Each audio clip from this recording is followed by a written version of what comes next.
নমস্কার বন্ধুরা, নন্দন কিচেনে আপনাদেরকে স্বাগত। আমি আপনাদের জন্য নিয়ে এসেছি দুধ পনিরের রেসিপি। দেখুন, দুধ পনির বানাবেন অথচ হাতের কাছে বিশাল কিছু আয়োজন নেই। তার জন্য আমি আপনাদেরকে কম উপকরণে সহজভাবে দেখিয়ে দিচ্ছি দুধ পনিরের রেসিপি। এই রেসিপিটি বানাতে বিশাল কিছু আয়োজন দরকার হয় না। বাড়িতে থাকা সামান্য কিছু উপকরণ দিয়ে আজকে আমি আপনাদেরকে বানিয়ে দেখাবো এই দুধ পনিরের রেসিপি। এই পনিরের রেসিপিটি বানানোর জন্য প্রথমে আমি ছোটো ছোটো করে পনিরগুলো টুকরো করে কেটে নিয়েছি।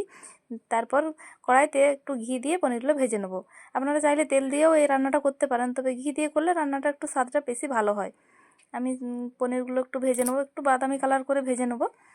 আমি কোনো রকম হলুদ ব্যবহার করছি না। এই দুধ পনিরের রেসিপিটা একটু সাদা সাদা হলে ভালো লাগে, সেই জন্য আমি হলুদ দিচ্ছি না, এমনি ভেজে নিচ্ছি।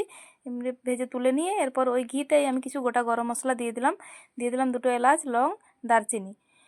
এরপর দিয়ে দিব বাটা একটু কাজু বাদাম, 4টা কাজু বাদাম ও একটু সামান্য পরিমাণে একটু আদা আর কাঁচা লঙ্কা আমি একসাথে বেটে নিয়েছি। কাঁচা লঙ্কাটা আপনারা স্কিপ করতে পারেন। আমি দুটো কাঁচা লঙ্কা দিয়েছি এর সাথে, আর দিয়ে দিলাম একটু জিরে গুঁড়ো আর সামান্য একটু গরম মশলা। এরপর খুব ভালোভাবে মশলাটা আমি কষিয়ে নেব। খুব বেশি মশলা কিন্তু আমি দিইনি। এরপর ওর মধ্যে দিয়ে দিলাম 1 কাপ দুধ। দেখুন, এই কম উপকরণ দিয়েই আপনি এইভাবেই রান্নাটা করে নেবেন, দেখবেন অসাধারণ সুন্দর হয় খেতে। এরপর আমি উপর থেকে দিয়ে দিলাম ভাজা পনিরগুলো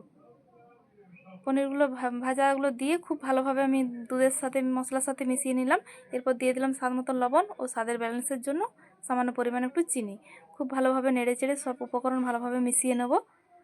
দেখুন কত সহজে আর কম উপকরণ দিয়ে বাড়িতেই বানিয়ে নিতে পারবেন এই দুধ পনিরের রেসিপি। আর খেতেও অসম্ভব সুন্দর হয়। দেখুন কতটা সুন্দর হয়েছে দেখতে, খেতেও খুব সুন্দর লাগবে।